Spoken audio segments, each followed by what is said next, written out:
और गरीब मर जाता है, लेकिन गरीबी उसकी दूर नहीं होती। अगर सहारा के लिए जो 13 करोड़ परिवार इस दायरे में आते हैं कि उनके साथ ठगी की गई है, तो ये व्यापक रूप से इस तरह से मंचों पर खड़े होकर के सहारा के विरुद्ध में बोलते, इस सिस्टम के विरुद्ध में बोलते और सहारा के निवेशकों को अपने पास बुलाते। लेकिन नहीं, क्योंकि वोटरों की चिंता नहीं है, वोटरों की गरीबी की चिंता नहीं है, वोटरों के लूटे जाने की चिंता नहीं है, वोटरों के साथ जो भ्रष्टाचार हो रहा है, आर्थिक अपराध हो रहा है, उसकी चिंता इनको नहीं है। ऐसे वीडियो को ना कोई सुनना चाहता है, ना देखना चाहता है, ना शेयर करना चाहता है। चलिए, सहारा के सारे केस कोर्ट में पेंडिंग है, कई राज्यों के हाई कोर्ट में पेंडिंग है, जिसमें दिल्ली, झारखंड और कोलकाता है, तेलंगाना भी है। जनता जागरूक बने तभी देश से भ्रष्टाचार, आर्थिक अपराध और नेताओं का असली चेहरा सामने आएगा। नहीं जागरूक बनेंगे तो ऐसे ही लुटे जाएंगे, काटे जाएंगे, मारे जाएंगे।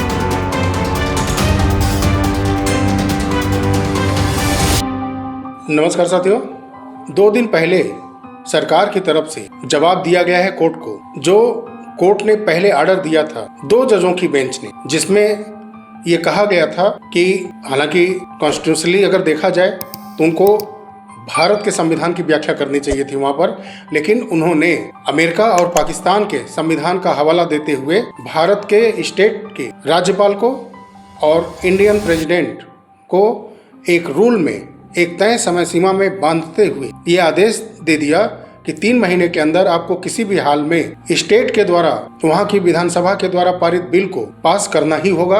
अगर आप 3 महीने के अंदर उसको नहीं पास करते हैं बिल को, तो वह स्वतः पास माना जाएगा। इतना बड़ा आदेश आर्टिकल 142 के अंदर दे दिया गया और उसी पर 14 सवाल इंडियन प्रेसिडेंट ने सुप्रीम कोर्ट से पूछे थे और इसी संदर्भ में देश के सभी स्टेट और केंद्र सरकार को नोटिस जारी करके जवाब सुप्रीम कोर्ट ने मांगा था। आपको पता हो ही गया होगा कि सरकार ने सुप्रीम कोर्ट को चेताया है और उनको संविधान के हिसाब से ही ऑर्डर देने के लिए प्रेरित किया है अपने लेटर के जरिए कि आप कानून नहीं बना सकते। कानून बनाने के लिए, संविधान को चलाने के लिए, उसमें अमेंडमेंट करने के लिए देश की जनता के द्वारा चुनी गई सरकार पार्लियामेंट के अंदर करती हैं और उसको अमल में लाना सुप्रीम कोर्ट का काम है।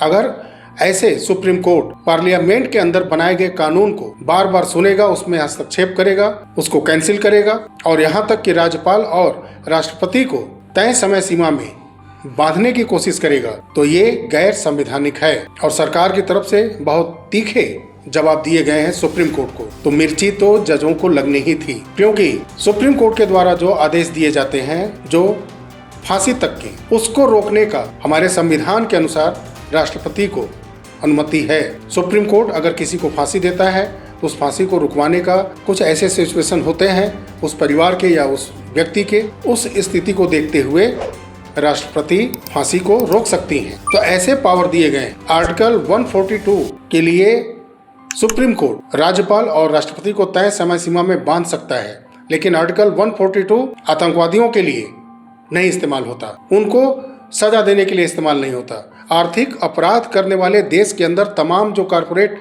कंपनियां अपने को समझती हैं, उनके लिए ये एक्ट इस्तेमाल सुप्रीम कोर्ट नहीं करता।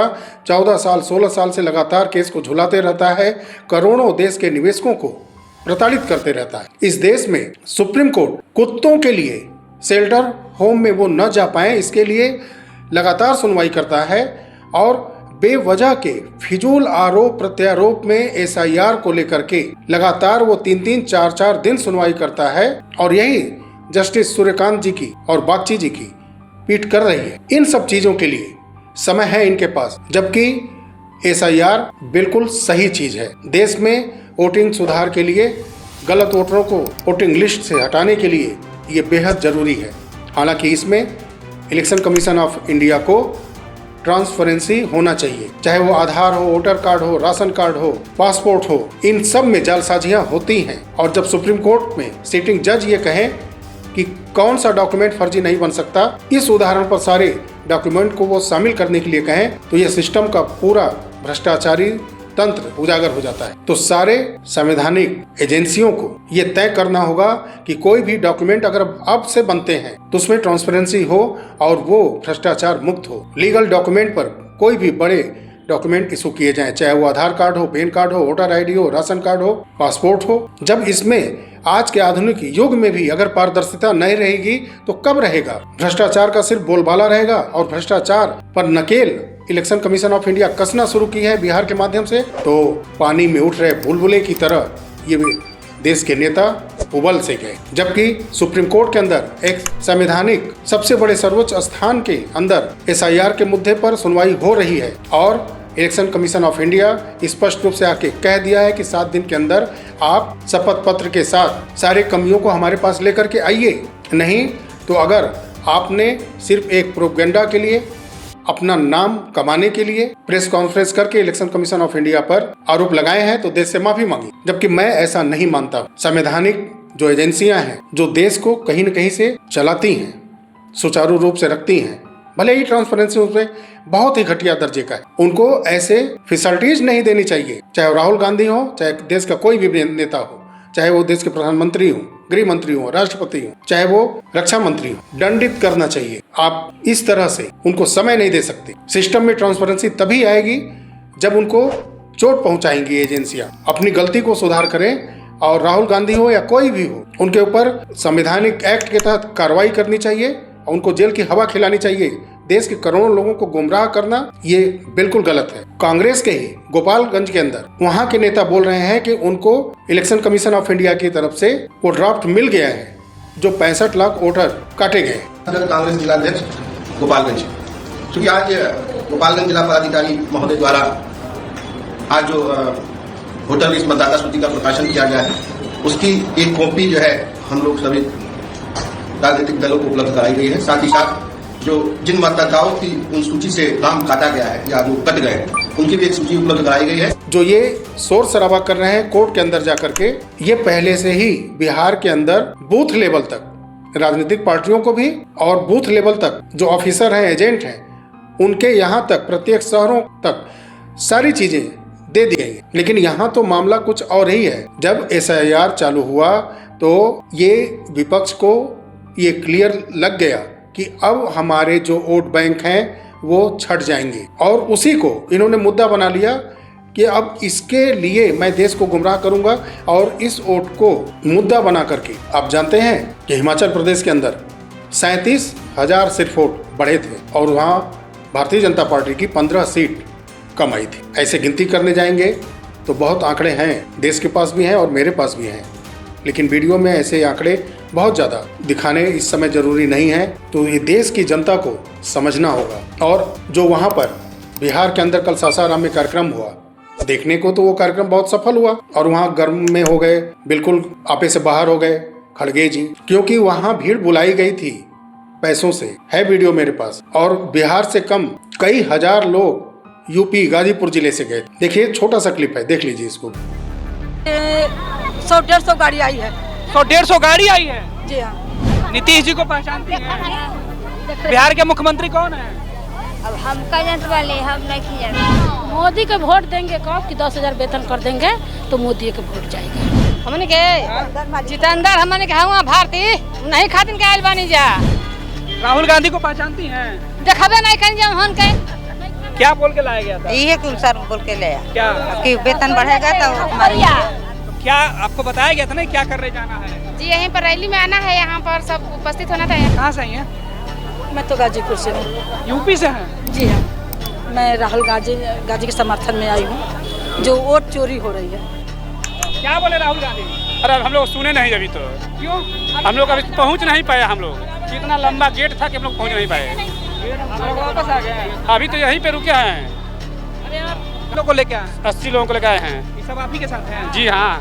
वोटर लिस्ट में नाम है कि कट गया? है। वोटर लिस्ट में नाम है? आपका वोटर लिस्ट में नाम है? हाँ है। आपका है? आपका है? वोटर लिस्ट में नाम है? किसी का कटा है परिवार के लोगों का? किसी के परिवार के लोगों का? नहीं जी, हमन कहा सब कोई के है? हाँ। सबका नाम है। तो फिर चोरी किसका हो गया? हमारे गांव में बहुत ऐसे लोग हैं जिनका नाम कट चुका है, जो नया वोटर लिस्ट आया है। तो भाई उनको कहाँ लेकर जाएंगे सबको? एक ही बार सबको कैसे लेकर चलाए? इतना दूर है तो 80 किलोमीटर। भाई तो जितना लोग आए इन सबका नाम हिले है, तो फिर चोरी किसका हुआ? चोरी जिसका हुआ उसको लाना था ना? जी हाँ। चोरी हुआ, कुछ ना हुआ। ना तो कहाँ पर आई है? कुटी है। अरे नहीं तो इनको क्या पता है, हुआ नहीं हुआ, आगे हुआ होगा तभी ना आखिर रखा गया, बुलाया गया इसीलिए ना। लेकिन कहाँ हुआ वही तो पूछ रहे हैं। हुआ नहीं तो होता है ना, होगा भी आगे, इसीलिए हम लोग इसी बात में आए हैं। देखिए यूपी के लोग मदद करने आए हैं कि राहुल गांधी के लिए भीड़ खाली है। ऐसा है कि इन लोग को जो समझाने का, हमारे जो है महिलाएं जो हमारे हैं दबे कुचले हैं, उनको समझाना हमारा है, काम है कि आप लोग समझ जाइए। मतलब बिहार के लोगों को समझाने के लिए उत्तर प्रदेश के लोग आए हैं। जी जैसे हमारा नेता जहाँ जाएगा मैं जाऊँगी, हमारा नेता। हाँ, राहुल गांधी के साथ आप लोग चलते हैं? जी हम लोग 1 महीना आप लोग उन्हीं के साथ रहिएगा? जी हाँ, हो सकता है बीच में कुछ काम है, मैं इस समय अब मैं जा रहा हूँ। आप जाइएगा कि बाकी सब लोग चले जाएंगे? नहीं, सब लोग रहेंगे कंटिन्यू? नहीं, सब लोग नहीं रहेंगे, वहाँ के वोटर रहेंगे। मतलब यहाँ के लोग वोटर रहेंगे और वोटर यहाँ के जानते हैं। एक बात मैं भूल गई, यहाँ के कुछ आए थे बीजेपी के लोग आए थे, कहते ये भीड़ तो तेजस्वी को जानती हैं, राहुल गांधी को चिन्हती हैं, राहुल गांधी को पहचानती हैं, मल्लिकार्जुन खड़गे को पहचानती हैं? अरे हाथ का पंजा इंदिरा गांधी का चलता हूँ, इंदिरा गांधी का पोता हमें राहुल गांधी। हाँ अच्छा, नहीं का पोता हमें, राजीव गांधी का लड़का हमें। हाथ का पंजा है, याद रखिया, या तो लटमिया भी आई, चाहे लटमिया आई या हाथ का पंजा आई, वही का पटमिया था भैया। नहीं। नीतीश कुमार को पहचानती हैं? हाँ। देखी है कभी? देखी है बाकी आई आज लोगों ना। हाँ आज नीतीश नहीं है? गाजीपुर। मैडम सुनिए, आप भी उत्तर प्रदेश से हैं? जिला गाजीपुर से। आप भी गाजीपुर से हैं? जी हाँ। कहाँ आई हैं? राहुल गांधी की ने भेंट करने। मैडम आप लोग क्या करती हैं? आपका वोटर लिस्ट नाम कट गया है? नहीं है, वोटर लिस्ट में नाम है? जी। आपके परिवार के सब क्यों? किसी का कटा भी है? नहीं, अभी नहीं। आपके परिवार का नाम कटा? नहीं, हमने को सब कर बैठे। आपके परिवार का नाम कटा? सब को क्या? तो फिर चोरी किसका हो गया? पता नहीं, हम लोग को तो है। कहने को तो जनता ये कह सकती है कि सभी दल भीड़ को बुलाते हैं, पैसे दे करके अलग अलग राज्यों से आते हैं। तो साथियों, यही मेरा कहना है कि इन नेताओं के फर्जी वाड़े बोल पर, दोहरे मापदंड वाले बोल पर न फंसे। 11 साल से भारतीय जनता पार्टी है, तो क्या सारे तंत्र को इन्होंने अपने हिसाब से अमेट कर लिया है? उसके पहले यूपीए की सरकार थी, उसके पहले कुछ समय के लिए गैर कांग्रेसी सरकारें थी। रायबरेली में इंदिरा गांधी जी के चुनाव जीतने पर इलाहाबाद हाईकोर्ट ने क्या ऐसा कहा था कि इमरजेंसी तक लगाने की नौबत आ गई? तो ये जनता इतिहास से कुछ सबक ले करके तब इन नेताओं पर भरोसा करे। सिर्फ आंख बंद करके भीड़ के झुंड में जा करके अपना कीमती समय कमाने खाने वाला बर्बाद ना करे। पूरे दिन अगर आप घर पर रहेंगे तो 2 पैसे कमाएंगे। ये राजनेता आपको पैसा पहुंचाने नहीं आएंगे। आपके वोट के लिए हो हल्ला जो मचा रहे हैं वो आप ही के पैसे से मचा रहे हैं। देश की बड़ी बड़ी औद्योगिक कंपनियां इनको चंदा देती हैं और वो इनके कमाए धन में नहीं है। चाहे वो भाजपा हो, कांग्रेस हो, क्षेत्र के रीजनल पार्टियां हो, सबके पास ये चंदे के पैसे भरपूर मात्रा में मिलते हैं और वो लुटाते हैं, वोटरों को लुभाते हैं। अगर ईमानदारी से जो टैक्स के पैसे इनके पास जाते हैं, जो योजनाओं के रूप में लागू होते हैं, अगर उसको ईमानदारी से अगर ये लागू करते तो क्या गरीबी इतने निचले दम तक पड़ी रहती? अभी कल एक मैंने वीडियो बनाया था, बहुत कम लोगों ने देखा है, देखने का समय नहीं है, इसलिए कि जहाँ पैसे मिलते हैं वहाँ जा कर के झंडे लेकर के घूमने के लिए पूरे दिन काम अपना छोड़ करके इनके पास समय है। लेकिन समाज को संदेश देती हुई इन नेताओं के भ्रष्टाचारी पोल को खोलती हुई न्यूज के लिए, समाचार के लिए, वीडियो के लिए इनके पास समय नहीं है। इसीलिए सहारा जैसी कंपनियां आकर के लूटती हैं जनता को और लूट करके भाग जाती। तो देश के सुप्रीम कोर्ट के पास इन नेताओं से जुड़े मुद्दे जो पार्लियामेंट से कानून पास हो रहे हैं उनको दखल दे करके रोकना, उस पर सुनवाई करना, कुत्तों पर सुनवाई करना, कुत्ते पर सुनवाई कर लेते हैं, लेकिन गाय, भैंस, बकरे, इन निर्दोष जानवरों की हत्या जब की जाती है तो इसके लिए सुप्रीम कोर्ट लगातार बैठ करके सुनवाई नहीं करता, क्योंकि गाय, भैंस, बकरों, मुर्गियों को तो लिखित लगता है कि दे दिया गया है संविधान में कि इनको काटो और खाओ। लेकिन जब आवारा कुत्ते जब शेल्टर होम में भेजे जाएंगे तो उसके लिए पीठ बैठ करके सुप्रीम कोर्ट की लगातार सुनवाई करेगी और फैसला सुरक्षित भी रख लेगी। आर्टिकल 298, 428 जहाँ तक मैं समझता हूँ कि जानवरों की सुरक्षा के लिए और उनकी हत्या से ये रोकते हैं। लेकिन इसमें भी क्या मानक तय होंगे कि कुत्तों पर लागू होगा, गाय पर लागू नहीं होगा, भैंस पर लागू नहीं होगा? शेल्टर होम में कुत्तों को भेजने का मतलब ये थोड़ी है कि वो खत्म हो जाएंगे। उसमें घुसपैठियों को डिटेंशन सेंटर भेजने की बात होती है, तब भी वहाँ पर मानवाधिकार आ जाता है, ह्यूमन राइट्स आ जाते हैं। आखिर में इस देश के अंदर भारतीयों के अलावा कोई अवैध घुसपैठिया क्यों रहे, क्यों हमारे हक का सब वो पाए? लेकिन ऐसा होगा नहीं, इस देश की जनता समझेगी नहीं और ऐसे ही लाखों कंपनियां आएंगी और इनको लूट करके जाएंगी और ये नेता चंदों के पैसे से गुमराह जनता को करते रहेंगे और उनका वोट भी लेते रहेंगे। ना देश के गरीबों के यहाँ तक, जो दलित, आदिवासी, अति पिछड़े जो बहुत ही आदिवासी जो हैं, जहाँ पर कि उनके पास कुछ भी नहीं है, बस वो एक पत्तों की आड़ में अपना शरीर नहीं छुपाते हैं, बाकी तो सब कुछ उनके साथ उस गरीबी में हो रहा है। और कहने को तो 78 साल देश आज़ाद हो चुका है और ये नेता देश के, ये पार्टियां तब से गरीबी हटाते हटाते कहां से कहां आ गई। उनकी गरीबी मिट जाती है, हजारों करोड़ रुपए उनके पार्टी फंड में चले आते हैं और गरीब मर जाता है, लेकिन गरीबी उसकी दूर नहीं होती। चलिए, पिनाक पानी मोहंती केस की सुनवाई देखिए कब होती है। सहारा से भी तो बिल्कुल कोमा में चला गया है केस वो। और SIR के मुद्दे पर वोटरों की चिंता नहीं है, वोट की चिंता है। अगर वोटरों की चिंता होती तो इतना बड़ा विशाल रैली, करोड़ों निवेशकों का पैसा जो कई कंपनियों में फंसा है, सहारा सहित फंसा है, उनके लिए ये लोग इसी तरह से अगर रैली करते तो हम मानते कि हाँ, इनको वोटरों की चिंता है, वोटरों को गुमराह करके अपने वोट की चिंता है इनको। अगर सहारा के लिए जो 13 करोड़ परिवार इस दायरे में आते हैं कि उनके साथ ठगी की गई है, तो ये व्यापक रूप से इस तरह से मंचों पर खड़े होकर के सहारा के विरुद्ध में बोलते, इस सिस्टम के विरुद्ध में बोलते और सहारा के निवेशकों को अपने पास बुलाते। लेकिन नहीं, क्योंकि वोटरों की चिंता नहीं है, वोटरों की गरीबी की चिंता नहीं है, वोटरों के लूटे जाने की चिंता नहीं है, वोटरों के साथ जो भ्रष्टाचार हो रहा है, आर्थिक अपराध हो रहा है, उसकी चिंता इनको नहीं है। इनको चिंता है तो सिर्फ अपने वोट की, और देश को गुमराह कर रहे हैं। इलेक्शन कमीशन ऑफ इंडिया ने शपथ पत्र मांगा है तो क्या गलत मांगा है? अगर आप सही है, आपके पास सारे डॉक्यूमेंट सही है, हलफनामा दीजिए और देश के सामने इलेक्शन कमीशन ऑफ इंडिया को एक्सपोज करिए। एक हलफनामा आप सुप्रीम कोर्ट के अंदर भी दीजिए, जहां से आप 4-4 बार जमानत पर बाहर बैठे हुए हैं।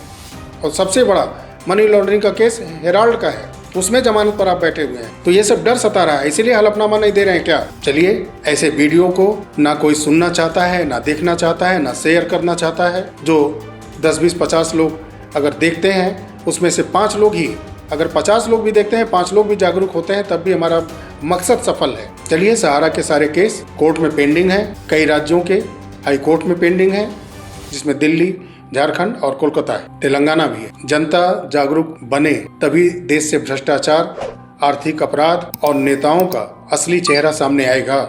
नहीं जागरूक बनेंगे तो ऐसे ही लुटे जाएंगे, काटे जाएंगे, मारे जाएंगे। जय हिंद, जय भारत, वंदे मातरम।